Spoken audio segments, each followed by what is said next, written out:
بسم اللہ الرحمن الرحیم الصلاۃ والسلام علیک یا رسول اللہ۔ آج انشاءاللہ الرحمن ہم درس مشکات المصابیح کے اندر حدیث اور اثر کے درمیان کیا فرق ہے اس کے متعلق پڑھنے کی سعادت حاصل کریں گے۔ جمہور محدثین کے نزدیک لفظ حدیث اور لفظ اثر مرادف ہیں،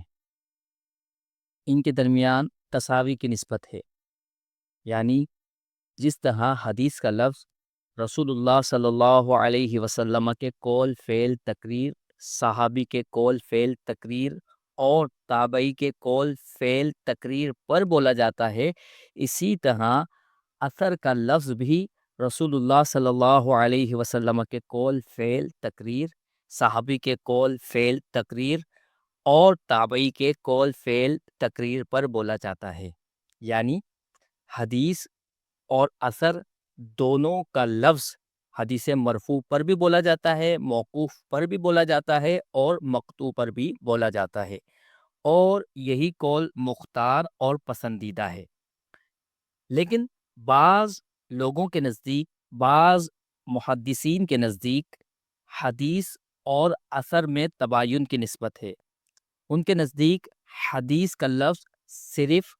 مرفوع پر بولا جائے گا، یعنی رسول اللہ صلی اللہ علیہ وسلم کے قول فعل اور تقریر پر بولا جائے گا صرف، جبکہ اثر کا لفظ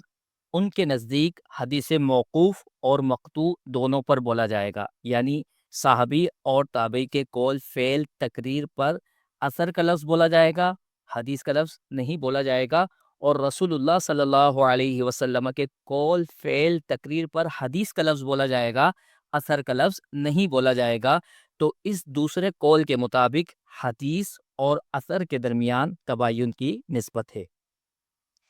جبکہ مصنف رحمۃ اللہ تعالی علیہ وقد خصص بعضهم الحدیث بالمرفوع والموقوف اذ المقطوع یقال له الاثر، یہاں سے مصنف رحمۃ اللہ تعالی علیہ تیسرا قول بیان کر رہے ہیں۔ ان محدثین کے نزدیک لفظ حدیث مرفوع اور موقوف پر بولا جائے گا، یعنی رسول اللہ صلی اللہ علیہ وسلم کے قول فعل تقریر پر اور صحابی کے قول فعل تقریر پر حدیث کا لفظ بولا جائے گا۔ اذ المقطوع یقال له الاثر، ان لوگوں کے نزدیک مقطوع کو اثر کہا جاتا ہے، یعنی تابعی کے قول فعل تقریر کو ان کے نزدیک اثر کہا جاتا ہے۔ تو دوسرے قول میں حدیث کا لفظ صرف مرفوع پر بولا جائے گا اور اثر کا لفظ موقوف اور مقطوع پر بولا جائے گا، جبکہ تیسرے قول کے مطابق حدیث کا لفظ مرفوع اور موقوف پر بولا جائے گا اور اثر کا لفظ مقطوع پر بولا جائے گا۔ مصنف رحمۃ اللہ تعالی علیہ آگے والی عبارت سے دو دلیلیں دے رہے ہیں اور ان لوگوں کا رد کر رہے ہیں کہ جو دوسرا اور تیسرا موقف رکھتے ہیں اور جمہور کے موقف کی تائید کر رہے ہیں۔ مصنف فرماتے ہیں وقد یطلق الاثر علی المرفوع ایضا، اور تحقیق بولا جاتا ہے اثر کا لفظ مرفوع حدیث پر بھی اسی طرح، یعنی جس طرح اثر کا لفظ حدیث موقوف پر اور مقطوع پر بولا جاتا ہے، اسی طرح اثر کا لفظ حدیث مرفوع پر بھی بولا جاتا ہے، جو کہ جمہور محدثین کا موقف ہے۔ کما یقالو، یہاں سے مصنف رحمۃ اللہ تعالی علیہ اس بات پر دلیل دے رہے ہیں کہ حدیث مرفوعہ پر اثر کا لفظ بھی بولا جاتا ہے۔ مرفوع کو جس طرح حدیث کہا جاتا ہے، اسی طرح مرفوع کو اثر بھی کہا جاتا ہے۔ دلیل کا خلاصہ کیا ہے؟ الادعیۃ الماثورۃ لما جاء من الادعیۃ عن النبی صلی اللہ علیہ وسلم، رسول اللہ صلی اللہ علیہ وسلم سے جو دعائیں منقول ہوئی ہیں، رسول اللہ صلی اللہ علیہ وسلم نے اللہ کی بارگاہ میں جو دعائیں مانگی ہیں، ان دعاؤں کو الادعیۃ المرفوعہ کہنا چاہیے تھا، کیونکہ وہ رسول اللہ صلی اللہ علیہ وسلم سے منقول ہوئی ہیں۔ ان دعاؤں میں پیارے مصطفیٰ صلی اللہ علیہ وسلم کے اقوال موجود ہیں، اور جس حدیث میں رسول اللہ صلی اللہ علیہ وسلم کا قول فعل یا تقریر ذکر ہو، اس حدیث کو مرفوع کہتے ہیں۔ تو وہ دعائیں کہ جو رسول اللہ صلی اللہ علیہ وسلم سے منقول ہیں، ان دعاؤں کو الادعیۃ المرفوعہ کہنا چاہیے تھا، لیکن ان دعاؤں کو الادعیۃ المرفوعہ کہنے کے بجائے الادعیۃ المعصورہ کہا جاتا ہے، اور معصورہ یہ اثر کا اسم مفعول ہے۔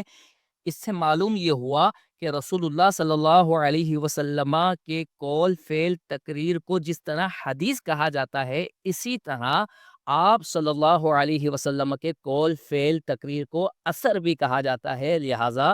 حدیث اور اثر میں کوئی فرق نہیں، یہ دونوں مرادف ہیں جس طرح جمہور محدثین کہتے ہیں۔ دوسری دلیل جمہور محدثین کے موقف پر مصنف دیتے ہوئے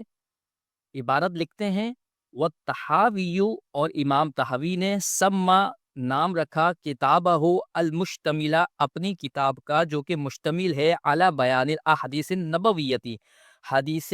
نبویہ کے بیان پر مشتمل ہے، و آثار صحابتی اور وہ کتاب صحابہ اکرام علیہم رضوان سے منقول آثار پر مشتمل ہے، اس کتاب کا نام رکھا بشرح مانی الاثار۔ اس عبارت سے مصنف رحمۃ اللہ تعالی علیہ بیان کرنا چاہ رہے ہیں کہ امام طحاوی نے اپنی کتاب کا نام مانی الاثار رکھا، حالانکہ اس کتاب کے اندر حدیث مرفوعہ بھی موجود ہیں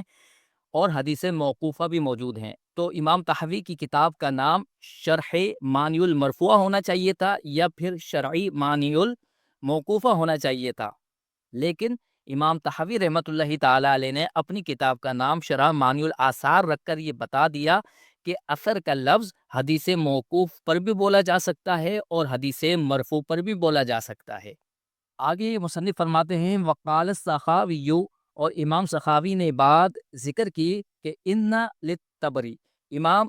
طبری رحمت اللہ تعالی علیہ کی ایک کتاب ہے، کتاب مسمہ، ایک کتاب ہے جس کا نام رکھا گیا ہے بتہذیب الاثار، اس کتاب کا نام تہذیب الاثار رکھا گیا ہے، مع انہ مخصوص بالمرفوع، باوجود یہ کہ وہ کتاب مرفوع حدیث کے ساتھ مخصوص ہے، یعنی اس میں صرف حدیث مرفوع ذکر کی گئی ہے۔ اب حدیث مرفوع صرف ذکر کی گئی ہے تو اس کتاب کا نام ہونا تو کیا چاہیے تھا؟ بتہذیب المرفوعہ، لیکن مرفوعہ کے بجائے آثار اس کتاب کا نام رکھنا یہ اس بات کی دلیل ہے کہ جس طرح مرفوع پر حدیث کا لفظ بولا جاتا ہے، اسی طرح مرفوع پر اثر کا لفظ بھی بولا جاتا ہے۔ یہ جو دوسرے موقف والے تھے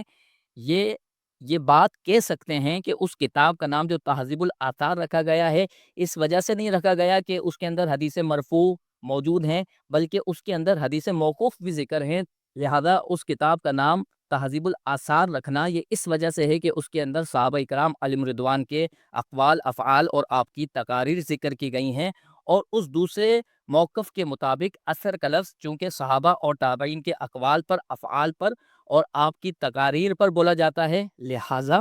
یہ دلیل دوسرے موقف رکھنے والوں کے نزدیک نہیں چل سکتی تھی، یہ اعتراض دوسرے موقف والے کر سکتے تھے، تو مصنف رحمۃ اللہ تعالی علیہ نے اس عبارت سے اس کا جواب دے دیا کہ تہذیب الاثار نام رکھنا صرف اس وجہ سے ہے کہ محدثین کے نزدیک جس طرح حدیث کا لفظ مرفوع حدیث پر بولا جاتا ہے، اسی طریقے سے اثر کا لفظ بھی مرفوع حدیث پر بولا جاتا ہے، یعنی تہذیب الاثار نام رکھنا اس وجہ سے ہے کہ مرفوع حدیث پر بھی اثر کا لفظ بول دیا جاتا ہے، نہ کہ تہذیب الاثار نام رکھنا اس وجہ سے ہے کہ اس حدیث میں حدیث موقوفہ ذکر کی گئی ہیں، کیونکہ حدیث موقوفہ جو ذکر کی گئی ہیں وہ بہت کم ذکر کی گئی ہیں، زیادہ حدیث جو اس کتاب میں ذکر کی گئی ہیں وہ حدیث مرفوعہ ذکر کی گئی ہیں، اور جو حدیث موقوفہ ذکر کی گئی ہیں یعنی صحابہ اکرام علیہم رضوان کے اقوال، افعال جو اس میں ذکر کیے گئے ہیں وہ تو ضمناً ذکر کیے گئے ہیں،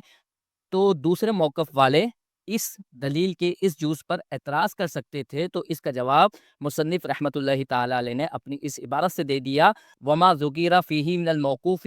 فبالطریق التتبعی والتطفلی، اس کتاب کے اندر جو حدیث موقوفہ ذکر کی گئی ہے تو وہ ضمناً ذکر کی گئی ہے۔ اللہ تبارک و تعالیٰ کی پاک بارگاہ میں دعا ہے کہ پیارے مصطفیٰ صلی اللہ علیہ وسلم کی ہمیں شفاعت عطا فرمائے، ہمارے بگڑے ہوئے کاموں کو آسان فرمائے، ہمیں دنیا اور آخرت میں عزت عطا فرمائے، ہماری اور ہمارے متعلقین کی پریشانیوں کو، آفات کو، بلیات کو دور فرمائے، اور ہمیں قلبی، جسمانی، روحانی، ذہنی، مالی سکون عطا فرمائے، وما علینا الا